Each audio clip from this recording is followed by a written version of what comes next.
사랑하는 성도님들, 옛날에 철학자들이 많이 있었죠. 그 많은 철학자들 중에 소크라테스라는 철학자가 있었습니다. 한 번씩 들어보셨을 거예요. 나오나가 친히 불렀죠. 테스 형이라고. 그 테스 형이 바로 소크라테스입니다. 소크라테스는 뭘로 유명하죠? 소크라테스는 너 자신을 알라, 이 말로 유명해요. 물론 이 말이 진짜로 소크라테스가 했던 말인지는 많은 의심이 가요. 의구심이 많이 갑니다. 원래 델피라는 신전에 쓰여있던 글귀라고 해요. 그런데 그게 이제 신전에 써져 있던 글귀이든 소크라테스가 했던 말이든 간에 그 말 자체, 너 자신을 알라라는 말 자체가 중요하다는 것은 변함이 없습니다. 우리가 손자병법에서도 뭐라고 해요? 손자병법에서도 상대를 알고 나를 알면 백전백승이다. 그렇게 백전백승 하려면 자기 자신도 잘 알아야 돼요. 자기 자신을 모르면 절대로 백전백승 할 수가 없어요. 최소한 50전 50승 이상 하기는 어려워질 수가 있어요. 그만큼 자신 아는 것은 중요해요. 전쟁만이 아닙니다. 패션 같은 일상의 소소한 것도 그렇습니다.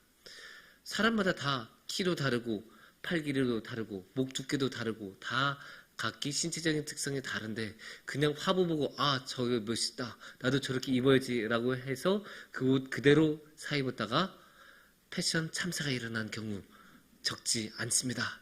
그렇기 때문에 자신을 잘 알고 자신의 피부톤이 어떤 피부톤인지 자신의 키는 어떤지 팔 길이는 어떤지 그런 것을 잘 안 다음에 옷을 맞춰 입어야 그래야 이제 멋있는 패션의 완성이 됩니다. 물론 패션의 완성은 얼굴이 합니다. 그럼에도 불구하고 자신을 잘 아는 것은 너무나 중요합니다. 그런데 델피 신전에 그 몇천 년 전에 있었던 그 신전의 그 글귀가 아직도 우리에게 전해지고 회자가 되고 이렇게 통용이 된다는 것은 그게 아무래도 그렇게 지금 중요하기는 한데 사람들이 자신을 잘 몰라서 그런 경우가 굉장히 많지 않나 그런 생각을 합니다. 만약에 스스로 다들 자신을 잘 알고 있었으면 그게 굳이 오늘날까지 전해지지 않았겠죠. 괜히 해봤자 잔소리인데 그런 이야기를 왜 합니까? 근데 그게 잘 이루어지지 않으니까 그러니까 이제 사람들이 그것을 알아야 된다, 강조한다는 의미로 오늘날도 계속 사용한다고 생각하면 되지 않을까 싶습니다. 그래서 우리는 자기 자신을 더욱 잘 알아야 되는데 그럼 어떻게 잘 알아야 될까요? 그럴 때는 우리가 성경을 보면 항상 도움이 됩니다. 그래서 우리가 오늘의 말씀을 통해서 성경을 통해서 성경에서는 우리 자신에 대해서 뭐라고 하시는지 함께 나눠보는 시간을 가져보도록 하겠습니다. 사람은요 참 재밌는 게 자기가 다 아는 줄 알아요. 다 알 줄 안다고 생각해요. 이 우주에 있는 가장 깊은 비밀부터 저 옛날 무슨 일이 일어났을지부터 앞으로 무슨 일이 일어날지 야구의 우승팀이 누구일지 주식이 오를지 내릴지 그런 세상의 온갖 것들에 대해서 사람들은 다 안다고 생각해요. 그러니까 이제 사람들이 막 무슨 주식방도 만들고 리빙방도 만들고 또 이제 앞으로 뭐 이제 토토는 이렇게 될 거다 예상도 하고 막 그러면서 엄청나게 그런 미래에 대한 이야기들을 많이 하죠. 그런데 우리가 정확하게 말할 수 있는 거는 사람들은 생각보다 그렇게 잘 몰라요. 잘 아는 거 아니에요. 사람들의 지식은 정말로 제한적이에요. 물론 이제 사람의 그 제한적인 지식으로도 사람들은 아주 위대한 일들을 많이 했죠. 그래서 그 제한적인 지식 가지고도 달까지도 왔다 갔다 했고 또 세상에는 많은 것들을 알아냈기는 했지만 그럼에도 불구하고 사람이 가지고 있는 지식은 굉장히 제한적이에요. 무엇보다 자기 자신조차 모르는 경우가 너무나 많습니다. 성경에 대해서는 이것에 대해서 너무 자세하게 정확하게 명확하게 짚어주고 있어요. 누가복음 23장 34절 말씀을 우리가 함께 보겠습니다. 이에 예수께서 이르시되 아버지 저들을 사하여 주옵소서 자기들이 하는 것을 알지 못한 민이다 하시더라. 그들이 그의 옷을 나눠 제비 뽑으세. 이 말씀 어떤 말씀이에요? 예수님께서 십자가에서 돌아가실 때 하셨던 말씀이죠. 근데 예수님께서 십자가에서 돌아가시면서 뭐라고 말씀하세요? 저 사람들은 지금 자신들이 뭘 하는지 몰라요. 그렇게 이야기하는 거예요. 그래서 우리가 오늘의 주제에서는 여기에 밑줄을 그어야 돼요. 자기들이 하는 것을 알지 못함이니이다. 막 이제 예수님에 대해서 항의하고 예수님을 조롱하고 예수님은 죽어 마땅한 사람이다 막 모함을 하는데 정작 예수님은 그 사람들을 어떻게 평가하냐? 자기 자신들이 뭘 하는지도 몰라요. 자기 자신이 뭘 하는지도 모르는데 자신이 누구인지는 당연히 모르겠죠. 정말로 어린아이 취급을 하는 거죠. 사실 우리가 저희 아들 요엘이 같은 아들 뭔가 이상한 짓 해요. 딱 해서 물 엎질렀어요. 화날 수는 있지만 그렇다고 요엘이를 혼냅니까? 아유, 안 혼내죠. 어떻게 혼내요. 자기 자신이 진짜 뭘 하는지 모르는 아이 아니에요. 그러니까 그런 아이들은 우리가 혼내지 않아요. 그런 막 6개월짜리 애들 누가 혼내겠습니까? 혼내지 않아요. 자기가 자신이 뭘 하는지 모르니까요. 예수님이 말씀하신 게 거의 그 수준이에요. 하나님, 아버지, 저들을 용서해 주세요. 왜냐? 저 사람들은 자기가 뭘 하는지도 모르는 사람들이에요. 그렇게 어린 취급을 하는 거예요. 왜냐? 어린 취급을 할 수밖에 없죠. 자기가 자신이 뭘 하는지도 모르니까. 자신이 뭘 하는지도 모르고 열심히 열을 올리는데 정작 그게 뭔지도 모르는 사람들이에요. 그만큼 자신이 뭘 하는지도 모른 채 하는 사람들, 그만큼 자신을 모르는 사람들이라는 게 사람의 모습이라고 성경은 지금 말하고 있는 거예요. 그 이스라엘에서 예수님을 못 박던 사람들만 그러겠어요? 아니에요. 사람은 기본적으로 자기 자신이 뭘 하는지 잘 몰라요. 잘 모릅니다. 정말로 잘 몰라요. 그런데 자신이 뭘 하는지도 모른다면, 자신의 행동이 뭔지도 모른다면 당연히 자기 자신에 대해서도 모른다고 이야기할 수 있습니다. 그런데 그게 성경에서만 그러겠습니까? 아니에요. 오늘날에서도 그런 사람들 충분히 많이 볼 수 있어요. 옛날에는 단지 그게 조금 더 잘 안 드러났을 뿐이에요. 근데 요즘은 그게 잘 드러나요. 왜 요즘 잘 드러날까요? 인터넷이 있잖아요. 이제는 사람들이 인터넷에 자기 사연들 다 이게 다 풀어주고 다 이야기하는 사람들이 굉장히 많아요. 그래서 일상의 것들도 많이 볼 수 있죠. 우리 일상에 하는 행동 중에 아주 대표적인 게 뭐가 있을까요? 이 정도면 아시겠죠? 운전. 운전이 있는데 이 운전에서 요즘 인터넷에서 특히 유튜브에서 운전하면 누구입니까? 한문철 변호사입니다. 그러니까 사람들이 자기 블랙박스에 있었던 영상을 딱 보내서 제보해주면서 이런 일이 있었습니다 라고 제보를 그렇게 하는 거예요. 그래서 막 이럴 수가 막 하기도 하고 이거는 아닌데 이럴 때는 이렇게 보험 처리하시는 게 좋을 것 같습니다. 조언도 해주고 그런 식으로 이제 많이 이야기를 하거든요. 그런데 이제 이런 경우도 꽤 있어요. 제보자가 이렇게 딱 보내고 나는 너무나 억울한 일을 당했어요 하고 제보를 했는데 한문철 변호사는 아닌데 이거 지금 제보자가 잘못한 거 맞는데 라고 해설해주고 또 다른 대부분의 사람들도 보면서 그거 제보자가 잘못한 거 맞는데 이렇게 말을 하는 경우가 꽤 있습니다. 그런데 이런 경우 얼마나 부끄러워요? 그냥 가만히 있었으면 다 모르고 지나가는 건데 괜히 한문철한테 보내서 온 세상 사람들 다 볼 수 있게 자신이 얼마나 어리석은 일을 했는데 그 어리석은 일을 했는지도 모르고 있다는 것을 만천하에 공개하는 것 아닙니까? 근데 사람들은 그래요. 자기가 너무 억울하니까 자기는 잘못하지 않았다라고 하고 제보를 했는데 그 제보를 통해서 자신의 어리석음과 부끄러움이 더 나타나는 거죠. 근데 이게 얼마나 우스워요. 이게 제보하는 게 그렇게 편하지 쉬운 일이 아니거든요. 되게 귀찮은 일이에요. 자동차에서 딱 USB를 꺼내서 그 USB 칩 있죠? USB는 아니죠. 사실 그 SD 카드 조그마한 칩일 텐데 그 칩을 꺼내서 컴퓨터에 집어넣고 컴퓨터에서 그 파일을 컴퓨터로 옮기고 그 컴퓨터에서 이메일 같은 걸로 보내줘야 제보가 되는 거예요. 딱 들어도 귀찮은 거 아니에요. 하나, 둘, 셋, 넷, 네 번의 과정까지 거쳐야 되는데 그런 복잡하고 귀찮은 과정을 겪어서 보내줬는데 그 보내준 결과 자신의 부끄러움이 다 만천하에 공개가 돼요. 그게 얼마나 부끄럽고 얼마나 한심한 일이에요. 그런데도 그렇게 해요. 왜냐? 자기 자신의 한 일이 무엇인지 모르니까. 자기 자신이 어떤 사람인지 모르니까. 그러니까 그런 어리석고 한심하고 부끄러운 일을 하는 거예요. 그런데 이제 한문철한테 그렇게 보내주는 그런 일은 그냥 부끄러운 일 정도로 사실 끝나는 거예요. 그런데 자기 자신을 모르면 요즘 시대에서는 그냥 부끄러운 정도로 끝나지가 않아요. 왜냐? 진로가 걸려있기 때문이에요. 특히 이제 우리 곧 수능이잖아요. 수능이 다가오면 다가올수록 우리 자녀들의 진로에 대해서 우리는 아무래도 더 걱정을 하게 되고 신경을 더 많이 쓸 수밖에 없게 돼요. 그런데 이제는 우리가 자기 자신을 모르는 상태에서 진로를 결정하면 굉장히 어려워지는 경우가 많아요. 왜냐? 이제는 AI 시대이기 때문입니다. AI가 가지고 있는 이 사회적인 격변은 어마어마할 거라고 전문가들이 다 이야기해요. 심지어 지난 50년간 인류 사회는 어마어마한 변화를 맞이했지만 그 50년간의 변화보다 더 큰 변화가 이 AI를 통해서 올 거다라고 말을 할 정도예요. 이미 AI를 통한 변화는 이미 시작이 됐어요. AI를 어떤 사람들이 사실 많이 만들고 많이 활용해요. 개발자들이 많이 활용하죠. 그런데 AI를 통해서 직장을 잃은 가장 대표적인 직군이 개발자들이에요. 굉장히 놀랍지 않습니까?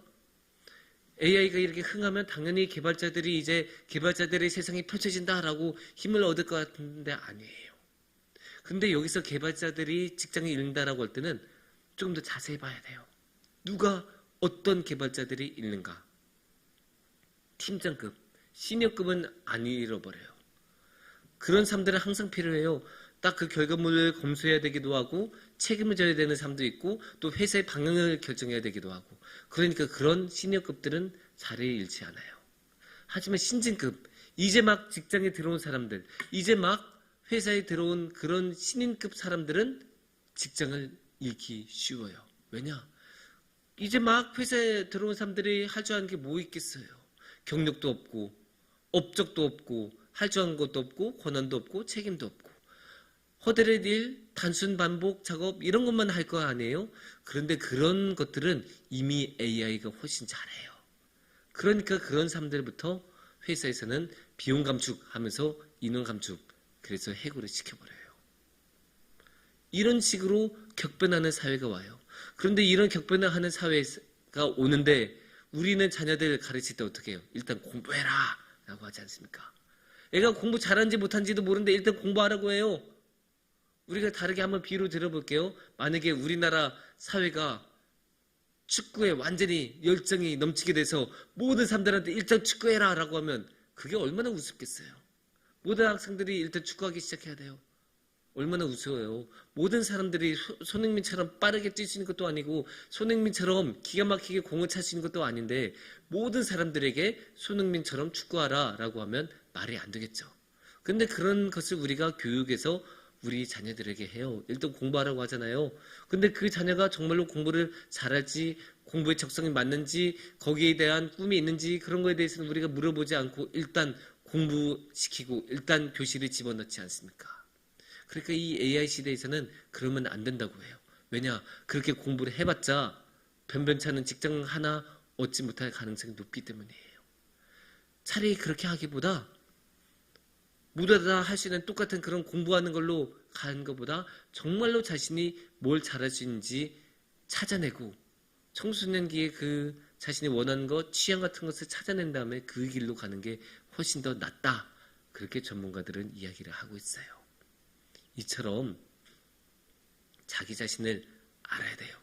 그러니까 자신의 취향과 자신의 적성과 자신의 특기를 알려면 당연히 뭐가 필요해요? 자기 자신을 알아야 되잖아요. 자기 자신을 모르면 이제 진로를 모르고 직장을 잡기가 어려워지고 사회 진출, 사회에서 털을 잡는 게 점점점 더 어려워진다. 그게 전문가들의 진단이에요. 그래서 우리 자녀들의 앞길을 위해서라도 자기 자신을 아는 것은 너무나 중요한 시대가 되었다라고 합니다.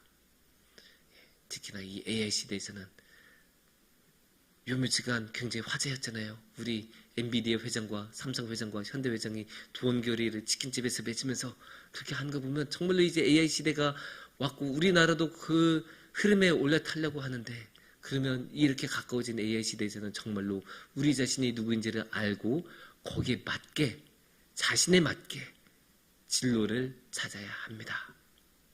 이렇게 자기 자신을 아는 게 중요한데 자기 자신을 모르는 경우가 너무나 많죠. 하지만 다행인 것은 하느님께서는 우리가 누구인지 모른 채로 내버려 두시지 않으시다는 거예요. 하나님은 우리가 누구이신지 가르쳐 주세요. 그래서 우리가 누구인지를 우리 스스로 깨닫게 해주세요. 아주 대표적인 이야기가 누가복음 5장 8절에 나옵니다. 시몬 베드로가 이를 보고 예수의 무릎 앞에 엎드려 이르되 주여 나를 떠나소서 나는 죄인이로소이다 하니. 시몬 베드로가 예수님을 만났어요. 그 예수님의 그 놀라운 이적들을 봤어요. 그러면서 이제 베드로가 말한 거예요. 나는 죄인입니다. 예수님을 만나면서 베드로는 자신이 죄인이라는 것을 깨달아요. 이게 중요해요. 우리 사람들은 죄인이에요. 그런데 이거를 우리가 교회에서 너무 자주 이야기해서 잊어버리기가 쉬운데 이거 아주 중요한 거예요. 그리고 이거 사실 깨닫기 어려운 거예요. 우리가 말로는 입으로는 항상 죄인이라고는 하는데 우리 안에도 우리가 죄인이라는 것을 부정하고 싶은 마음이 많아요. 왜냐? 모든 사람들은 자신이 뛰어나다는 그 맛에 살거든요. 나는 그래도 쟤보다 낫지. 나는 그래도 정말 똑똑하지. 나는 그래도 능력 있지. 내가 지금까지 해온 거 봐. 이러면서 자신이 뛰어나다는 맛에 사람들은 살아요. 그런 맛에 살면 자신이 죄인이다라는 거 생각이나 하겠어요? 그런 거 안 돌아보죠. 자신의 그런 어두운 모습 애써 외면하고 싹싹 그냥 덮고 그냥 가버리죠. 그러면 자신이 죄인이라는 것을 몰라요. 그리고 죄인이라는 것을 모르면 어떻게 돼요? 교만해지죠. 이 세상에 나 위에 있는 사람은 아무도 없다. 내가 제일 뛰어나다. 도덕적으로든 지식적으로든 경제적으로든 내가 제일 뛰어나다. 그렇게 여기게 되는 거예요. 하지만 예수님은 아니야. 너 죄인이야. 별말을 안 했는데도 그냥 예수님을 만나는 것만으로도 베드로는 자신의 죄인이라는 것을 깨달았어요. 그만큼 예수님은 우리에게 가르쳐 주세요. 우리가 누구인지. 그래서 우리가 죄인이라는 것을 깨닫게 해주시고 다시 겸손해지게 해주시는 거예요. 그런데 이제 이게 죄인으로만 끝나면 좀 문제가 될 수 있어요. 죄인이야. 큰 이제 죄를 이렇게 짊어지고 죄에서 못 벗어날 수 있게 되거든요. 그런데 다행히 하나님께서는 우리를 그런 죄의 어둠 속에 내버려 두시지 않습니다. 그래서 하나님은 오늘의 그 달콤한 꿀과 같이 달콤한 말씀을 주세요.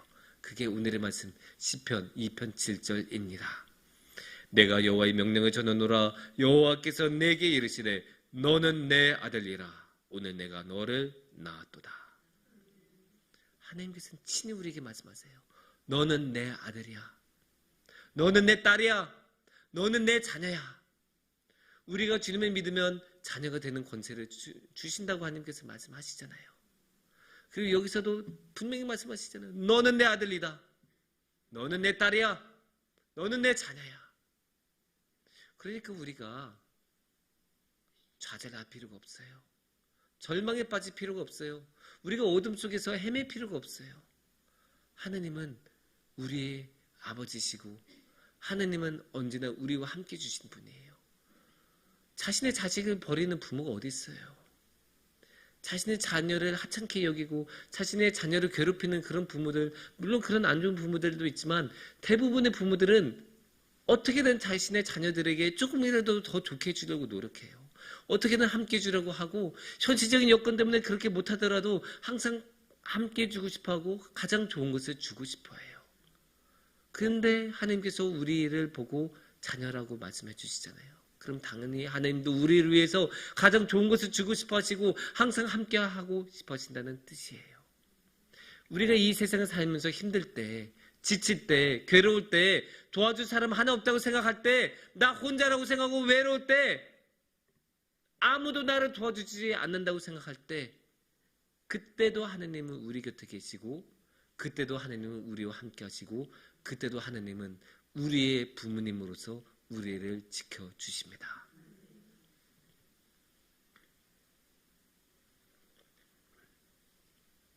그래서 우리가 좌절할 필요가 없어요. 그리고 어둠 속에 계속 머무를 필요도 없습니다. 그게 죄인인 사람이 자신이 죄인인 줄로 모르고 교만하게 행동하는 것도 굉장히 보기가 안 좋지만 하나님이 이미 모든 것을 해결해 주시고 자녀로 삼아 주셨는데 그것도 모르고 계속 죄 속에서 어둠 속에서 헤어나지 못하는 것도 그것도 좋은 일은 아닙니다. 그래서 이제는 우리가 더 이상 좌절해 있을 필요가 없어요. 절망할 필요가 없어요. 이제는 우리가 주님의 손을 잡고 걸어가고 앞으로 가면 돼요. 우리의 죄로 가득 찼던 과거, 그냥 과거를 버려두고 앞으로 가면 돼요. 왜냐? 하나님이 우리의 손을 잡아주시니까. 왜냐? 하나님은 우리의 아버지로서 우리의 손을 잡고 이끌어 주시니까. 하나님은 우리를 아들로서, 딸로서, 자녀로서 삼아 주셨고 그런 자녀를 하나님은 절대로 버리지 않으시니까 우리는 주님만 바라보고 나아가면 돼요. 그래서 우리는 누가 우리에게 물어보면 당신 누구입니까? 물어보면 우리는 하나님의 자녀입니다 라고 대답하면 돼요. 그게 성경에서 우리에게 가르쳐주는 우리의 가장 중요한 모습이에요. 우리는 하나님의 자녀로서 하나님의 사랑을 받는 사람들이에요. 그 사랑 어떻게 알 수 있어요? 아주 간단하잖아요. 저 예수님의 십자가에서 우리는 그 사랑을 알 수 있죠. 예수님은 말로만 사랑한다 안 하세요. 예수님은 그냥 말로만 크게 저렇게 나의 자녀다, 나의 형제다 이렇게 안 하세요. 하나님은 행동으로 보여주세요. 예수님은 결과로 보여주세요. 예수님은 어떻게 보여주셨어요? 십자가 지셨잖아요. 십자가 지시면서 우리가 어느 누구하고도 할 수 없는 그 어둠 속에 있을 때 그 십자가로 우리 곁에 오셔서 우리와 함께 주셨잖아요. 왜냐? 우리는 하나님의 자녀이니까. 그러니까 예수님은 우리를 내버려 주실 수 없어요. 그래서 예수님은 십자가로 우리 곁에 오시고 그 십자가로 우리에게 사랑을 보여주세요. 그 사랑을 언제나 우리가 붙들고 우리는 그렇게 예수님의 사랑을 받는 자녀들이다. 우리는 하나님의 사랑을 받는 귀한 자녀들이다 라는 것을 언제나 붙잡고 나아가야 합니다. 사랑하는 성도님들, 우리가 인생을 바쁘게 살다 보면 이런 중요한 것들 잊기가 쉬워요. 아니 이런 것은 당연히 잊어버리고 우리 자신조차도 잊어버리기가 쉬워요. 자기 자신을 잃어버린다고 하잖아요. 왜냐? 너무 바쁘니까 해야 할 게 너무 많으니까 이것도 해야 되고 이거 끝나면 저거 해야 되고 저거 끝나면 그거 해야 되고 그러다 보면 어느새 자기 자신도 잃어버리고 그냥 그것만 하는 기계처럼 하는 자신을 발견하게 돼요. 그러면 이제 어느 순간 물어보게 되죠. 나는 누구이지? 나는 왜 이런 일을 하고 있지? 누구이지 나는? 물어볼 때 우리는 대답하면 돼요. 첫 번째 우리는 죄인이다. 그리고 더 중요한 것 우리는 하나님의 자녀이다. 하나님의 자녀이다. 하나님의 자녀이다. 하나님은 우리를 자녀로 불러주셨고 우리의 아버지로서 언제나 우리와 함께 하십니다. 함께 기도하겠습니다.